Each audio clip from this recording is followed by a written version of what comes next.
আসসালামু আলাইকুম রহমতুল্লাহি ওয়া বারাকাতুহু।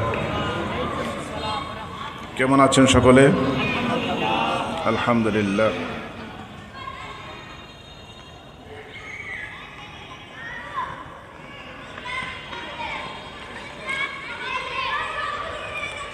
আল্লাহ তাআলা আমাদেরকে পৃথিবীতে পাঠিয়েছেন খণ্ডকালীন কিছু সময়ের জন্য। আখিরাতের তুলনায় এই সময়টা খুবই কম। এটা বোঝানো যাবে না যে বালির কণার হাজার হাজার কোটি ভাগের এক ভাগ যদি তুলনা করা হয় তাও বেশি হয়ে যাবে আখিরাতের তুলনায় দুনিয়ার জীবনটা। এবং পৃথিবীতে পাঠিয়ে কিছু শর্ত দিয়ে দিয়েছেন কিভাবে আমাদের চলতে হবে, কিভাবে লেনদেন করতে হবে, কিভাবে জীবন সকাল সন্ধ্যা কি কাজে ব্যস্ত থাকতে হবে, ব্যবসা বাণিজ্য চাকরি কি নিয়মে তা করে যেতে হবে। সব কিছু কোরআনের মাধ্যমে আল্লাহ তাআলা জানাই দিয়েছেন। তা আমরা তো কোরআন জানা তো দূরের কথা, কোরআন পড়তেই তো পারি না। এটা হলো গাইডলাইন। কোরআনটা ছিল মানুষের জীবনের গাইডলাইন। এই যে মোবাইল কিনি আমরা, টেলিভিশন কিনি, ইলেকট্রনিক্স অনেক কিছু আইটেম আছে, এটার সাথে একটা গাইড দিয়ে দেয়, একটা ক্যাটালগ দিয়ে দেয় যে এইভাবে চালাইতে হবে, ওভাবে চালাইতে হবে। তো কোরআন হলো আমাদের ক্যাটালগ জীবন পরিচালনা করার জন্য। তো আমরা কোরআন তো পড়তেই পারি না, আর কিভাবে জানবো যে কিভাবে চলার দরকার ছিল, কিভাবে ব্যবসা করব, বাণিজ্য করব, প্রতিবেশীর সাথে কি ব্যবহার করব? জানি আমরা এগুলি? কিছুই জানি না। তা আল্লাহ রাব্বুল আলামিন আদালত বসবে, সকল মানুষ যখন আবার কিয়ামতের পরে একত্রিত হয়ে জাগ্রত হবে, একত্রিত হবে কাল হাশরের ময়দানে, হিসাব দিতে হবে। এটা জানি তো আমরা, না? এটা গল্পের মতো জানি আর কি। বিশ্বাস কেউ করে কেউ করে না, হ্যাঁ, অথবা বিশ্বাস জাস্ট কথার কথা। আকসার মানুষ কিন্তু এরকমই মনে করে। যদি সত্য হয়ে গেল কি হবে গো? আমি কথাটা এই জন্য বললাম, যদি বিশ্বাস করি তাহলে আমাদের চাল চলন আমাদের এরকম কেন, আমরা এরকম কেন? তাহলে সত্যিকারে যদি বিশ্বাস করি তাহলে কেন নামাজ পড়ি না? সত্যিকারে বিশ্বাস যদি করি তাহলে কেন অন্যদেরকে ঠকাই, কেন ভেজাল দিয়ে দেই, কেন 1 কেজির জায়গায় আমি 800 গ্রাম দিয়ে দেই? সত্যিকারে যদি বিশ্বাস করি, তার অর্থ আসলে বিশ্বাস করি না। এটা কথার কথা। মুসলিম আখরাত সত্যি যদি হয়ে যায় তখন আমাদের কি অবস্থা হবে বলুন? তার মধ্যে যারা আমরা নামাজ পড়ি, কিছুটা হয়তো চেষ্টা করি, যদি আল্লাহ তাআলা বলে যে তোর কিছুই তো হয় নাই, কোন দিকে যাস? ওই জাহান্নাম, ওদিকে যা, কি হবে তখন? যাদের কোরআন পড়া শুদ্ধ না তাদের কোনো ইবাদতই হবে না, যাদের কোরআন সহি না তাদের কোনো ইবাদতই হবে না, কোনো ইবাদতই কবুল হবে না। তো কোরআন তো আমরা পড়তেই জানি না, সহি তো পরের কথা। কোরআন তো পড়তেই জানি না, আমার সন্তানও জানে না, আমিও জানি না। সন্তান মামলা করবে, আমি 2 মিনিট কথা বলে তেলাওয়াত করব 5 মিনিট ইনশাআল্লাহ। সন্তান মামলা করবে যে মালিক, ক্যাটালগ তো একটা ছিল পৃথিবীতে, এটা পরিচালক তো ছিল আমার মা বাবা। ওই ক্যাটালগটা বুঝাই দিবে মা বাবা আমাকে যে বাবা কোরআন পড়ো, কোরআন শিখো, কোরআন পড়ো। মা বাবা তো কোনোদিন বলে নাই, অথবা বিশুদ্ধ তেলাওয়াত করার জন্য কোনো তাগিদে আমাকে দেয় নাই। আমি যখন জাহান্নামী হয়েছি, মা বাবাকে ছাড়া হবে না। কোথায় মা বাবা? ঘাড়ে পাড়া দিয়ে, একদম ঘাড়ে পাড়া দিয়ে ধরে চলো জাহান্নাম। মা বাবাকে ছাড়া জাহান্নামে যাবে না সন্তান। কথা বুঝে আসছে? সন্তানকে কোরআন শিখান, নিজে কোরআন শিখুন, সন্তানকে শিখান। 2টা 5টা 7টা সন্তান, একটা ছেলে আলেম নাই, একটা ছেলে হাফেজ নাই, কি করে মুখ দেখাইবেন আল্লাহ তাআলাকে? আমরা কি করে মুখ দেখাবো নবীকে? কথাগুলো গল্পের মতো লাগে, কিন্তু বাস্তব হয়ে যাবে। কোনো এক সময় বাস্তব হবে, কথা মনে গল্পের মতো, কিন্তু গল্প না, সত্যি। কাল হাসরের ময়দানে হিসাব দিতে হবে। জামিয়া আশরাফিয়া বাইতুল কোরআন আজকে মাহফিলের আয়োজন করেছে, একটি মাদ্রাসা দিয়েছে। আমাদের এরকম মনে করার কোনো কারণ নেই যে হুজুররা ইজারা নিয়েছে, মানুষকে ইসলাম শিখাবে, মানুষকে কোরআন শিখাবে, হুজুররা এটা দায়িত্ব নিয়েছে, এরকম মনে করার কোনো সুযোগ নাই। আপনার প্রত্যেকের উপরেই দায়িত্ব। ওই বড় খতিব সাহেব যেমন দায়িত্ব পালন করছে, আপনিও দায়িত্ব পালন করতে হবে। কোরআন প্রতিষ্ঠিত করার জন্য কি করেছেন? কোরআন প্রসার করার জন্য, ইসলাম প্রচার করার জন্য আপনি কি করেছেন? প্রত্যেকে ব্যক্তিগত হিসাব দিতে হবে। যদি আমরা প্রতিষ্ঠানগুলোকে সহযোগিতা করি, খোঁজখবর নেই, আসা যাওয়া করি, আলেম হবে, আল ওলামা ওয়ারাসাতুল আম্বিয়া, নবীর ওয়ারেস তৈরি হবে, যাদের মাধ্যমে কোরআন জিন্দা থাকবে, মানুষ দিনের আলো পাবে, যাদের মাধ্যমে। সেই মানুষগুলো তৈরির জন্য যদি আমরা সহযোগিতা করি, তাহলে হয়তো বা এই উসিলা আল্লাহ তাআলা আমাদের ক্ষমা করে দিতে পারেন। কি বলেন? হয়তো ক্ষমা করতে পারেন। এই জন্যে আমরা দিনী প্রতিষ্ঠানগুলোকে সাথে সম্পর্ক রাখবো, খোঁজখবর রাখবো। তো এখন আমি পবিত্র কোরআন তেলাওয়াত করছি। আমার বলার অনেকগুলো কারণ আছে। আমরা কোরআন তেলাওয়াত শিখব, কোরআন শিখব, বিশুদ্ধ কোরআন শিখব। বিশুদ্ধ যদি না হয়, বিশুদ্ধ না হলে অর্থ উল্টা হয়ে যায়। আমরা বলি কি, কেমন আছেন? বলি আলহামদুলিল্লাহ, বলি না আলহামদুলিল্লাহ? আলহামদুলিল্লাহ, আল্লাহ শুকুর, সকল বরত্ব মাহাত্ম্য সকল কিছু আল্লাহ তাআলার জন্যে, সকল প্রশংসা আল্লাহ তাআলার জন্যে। আলহামদুলিল্লাহ বলি না আমরা? আলহামদুলিল্লাহ অর্থ। আর যদি বলে আলহামদুলিল্লাহ, কতটুকু বেশ কম, জাস্ট একটু। আলহামদুলিল্লাহ, আলহামদুলিল্লাহ, আপনারা কোনো বেশ কম ধরতেই পারবেন না। এই বেশ কমের জন্যে যদি আমি বলি আলহামদুলিল্লাহ, সকল নেকড়া সিরা পাড়া দুর্গন্ধ আল্লাহ তাআলার জন্যে, বলেন নাউজুবিল্লাহ। বেশ কমটা কতটুকু? সামান্য সামান্য সামান্য বেশ কম যদি অর্থ এরকম হয়ে যায়, প্রশংসার জায়গায় দুর্গন্ধ সিরাপাড়া নেকড়া আল্লাহর জন্যে, আর তাহলে একটি শব্দের জায়গায় আরেক শব্দ যখন আমরা বলবো, তা অর্থ কী হবে? পুরা লানত তৈরি হবে আমাদের উপর। এই জন্য কোরআন পড়া ফরজ, পড়তেই হবে, পড়তেই হবে। কোরআন শিখতেই হবে, বাচ্চাকে শিখাইতে হবে, না হয় বাচ্চার অবহেলার জন্য আপনি জাহান্নামী। সন্তানকে অবহেলা করেছেন কোরআন শেখানোর জন্য, আপনি জাহান্নামী। ধরে রাখেন, টাইট করে হিসাবের মধ্যে মিলিয়ে রাখেন। এখনও সময় আছে, আমরা কোরআন পড়ি, কোরআন পড়ি, সত্য কথা বলি, একটু চেষ্টা করি, আল্লাহকে স্মরণ করি, সকল কাজে আল্লাহকে স্মরণ করব। আল্লাহ তাআলা আমাদেরকে হেফাজত করুন। এখন কোরআন তেলাওয়াত হবে, কাল হাসর ময়দানে কেরাত মাহফিল হবে। এই যে তেলাওয়াত করবো না আমি, এই মাহফিলটা ভিডিও হবে, এটা ভিডিও করবে আল্লাহ তাআলার স্পেশাল ফেরেশতা, ভিডিও করে রেখে দিবেন। আল্লাহ তাআলার আর্কাইভ আছে, সেখানে রেখে দেওয়া হবে। এই মাহফিলে যারা বসবে তেলাওয়াতে, কোনো এক সময় কোনো হিসাব মিলানো যাবে না। ওই অবস্থা আল্লাহ বলবে, কোনো কোরআন তেলাওয়াতের মাহফিলের ভিডিও আছে কিনা দেখো। কারণ আল্লাহ তাআলা কোরআন তেলাওয়াতের মাধ্যমে জান্নাত উদ্বোধন করবেন, জান্নাতীদেরকে জান্নাতে দিবেন। প্রথম কোরআন তেলাওয়াতের মাহফিল হবে, অনেক লম্বা ঘটনা। জান্নাতীরা তেলাওয়াত শুনে বেহুশ হয়ে যাবে, পাগল হয়ে যাবে। ওই যা তুলিয়াত আলাইহিম আয়াতুহু যাদাতু ঈমানা। কোরআন তেলাওয়াত শুনলে যদি একটু অন্যরকম মনে না হয়, তাহলে বুঝতে হবে আপনার দিল মরে গেছে, ঈমান নাই। কোরআন তেলাওয়াত শুনলে একটা ভাব আসবে, চাঙ্গা হয়ে যাবে, আল্লাহর ভালোবাসায় অস্থির অস্থির ভাব আসবে। কোরআন তেলাওয়াতে দিলের মধ্যে এরকম স্পর্শ করবে, কারেন্টের মতো এরকম স্পর্শ করবে। কোরআন তেলাওয়াত আল্লাহ মানে কোরআনের বলা হয়েছে, কোরআনের আয়াতে বলা হয়েছে এটা।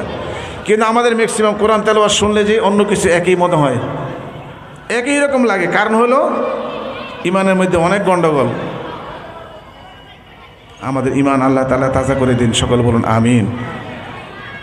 তা আমাদের হযরত দিন রাত চেষ্টা করে যাচ্ছে, মিডিয়া ব্যক্তিত্ব, আন্তর্জাতিক খ্যাতিসম্পন্ন বক্তা হযরত মাওলানা মুফতি এনামুল হক সিদ্দিকী সাহেব, আপনারা সকলে চিনেন। ওনার হাতকে আপনারা শক্তিশালী করবেন, অর্থাৎ প্রতিষ্ঠানটাকে আপনারা নজর দিবেন, খেয়াল রাখবেন। আল্লাহ তাআলা আমি যতটুকু কথা বলেছি এগুলি আমাকে আমল করার তৌফিক দান করুন। আল্লাহ তাআলা আপনাদেরকে কোরআনের জন্য কবুল করুন। আমিন একজন মুখে দিয়ে বের হয় নাই, তাইলে ইমানের অবস্থা কোথায়? ইমানের অবস্থা কোথায়? আমিন কথাটা বললে যদি মালিক খুশি হয়ে যায়, কবুল করে, তাহলে তো আমি বেঁচে গেলাম। কিন্তু আমিনটা আমাদের মুখে দিয়ে বের হচ্ছে না, তা আমাদের অবস্থা কোথায়? চিন্তা করুন। আমাদের সন্তানগুলোকে আল্লাহ কোরআনের জন্য কবুল করুন। আমার কথায় কষ্ট নেবেন না, কিন্তু বাস্তব। আল্লাহ তাআলা সকলকে ভালো রাখুন। আউযু বিল্লাহি মিনাশ শাইতানির রাজীম।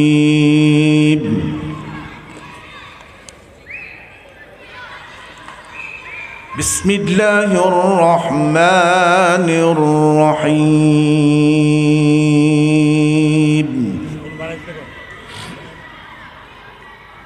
সাউন্ড বক্স তো সাউন্ড লাগছে, কিন্তু এখন বাইরে যাওয়ার পর সাউন্ড নাই।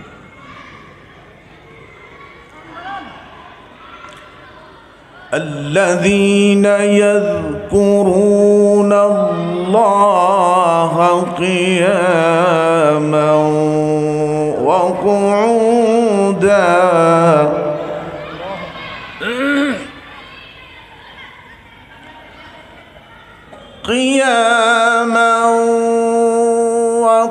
وقعودا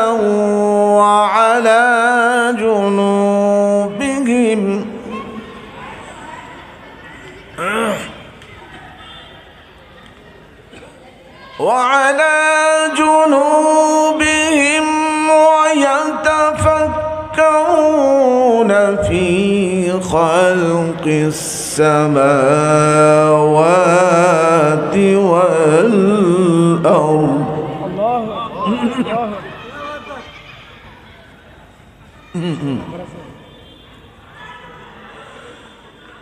ربنا ما خلقت هذا باطلا سبحانك فقنا عذاب النار.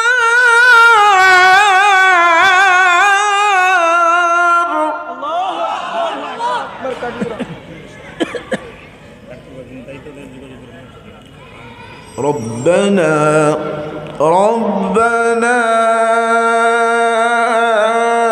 إنك من تدخل النار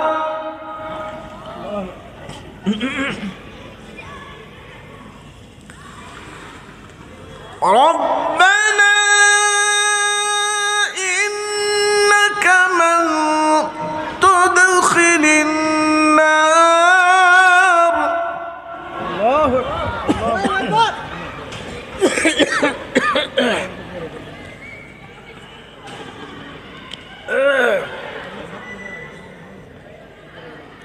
إنك من تدخل النار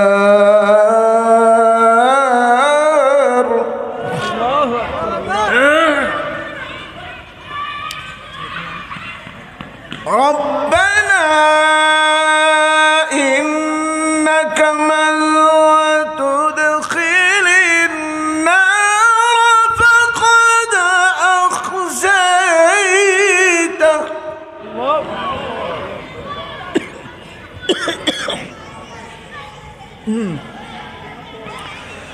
وما للظالمين من أنصار ربنا إننا سمعنا مناديا ينادي للإيمان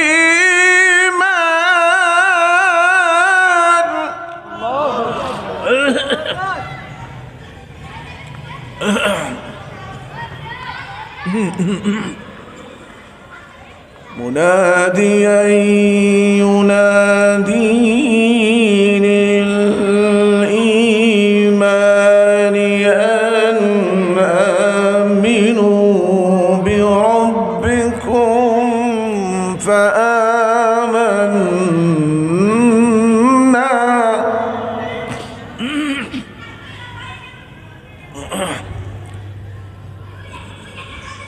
ربنا فاغفر لنا ذنوبنا وكفر عنا سيئاتنا وتوفنا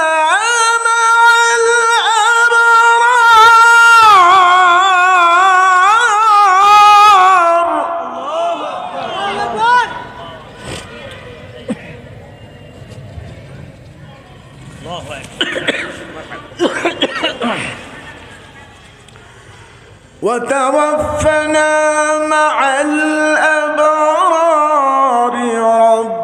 ربنا وآتنا ما وعدتنا على رسولك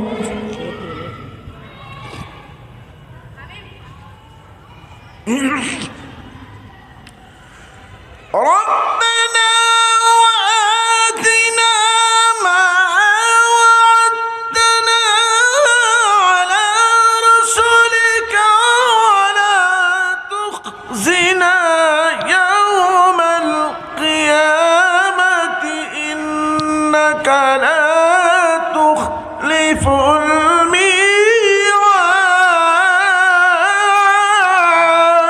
الله أكبر ما شاء الله مرحبا.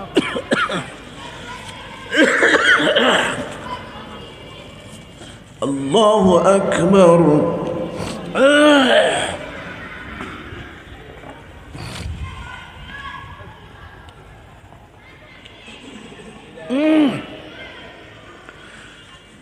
الله أكبر.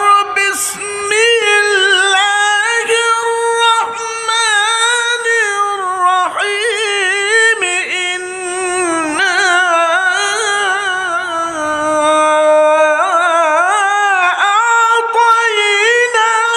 أعطيناك الكوثر. الله أكبر.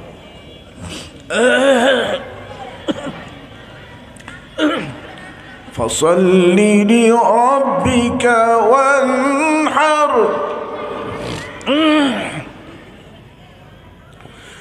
فصل لربك وانحر.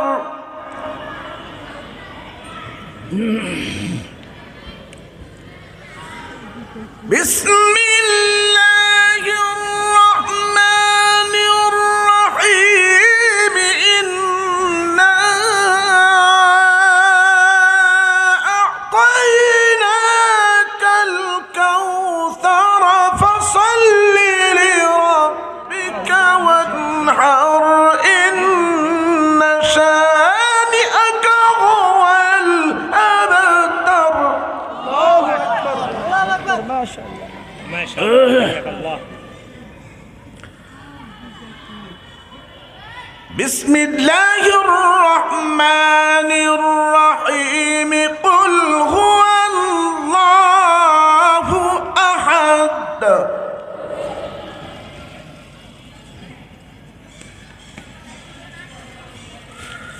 الله الصمد الله الصمد.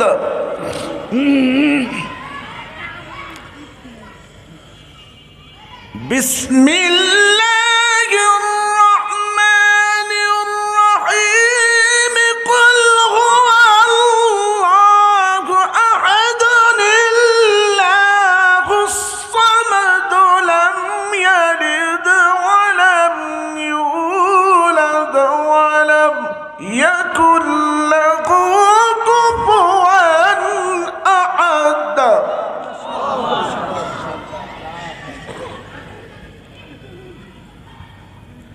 لم يلد ولم يولد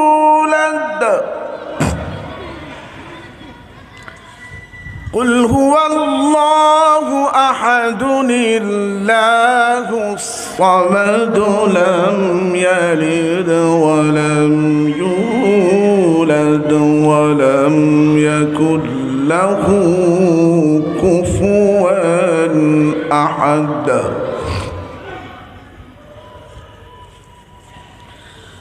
لم يلد ولم يولد لم يلد ولم يولد ولم يكن له كفوا أحد صدق الله العظيم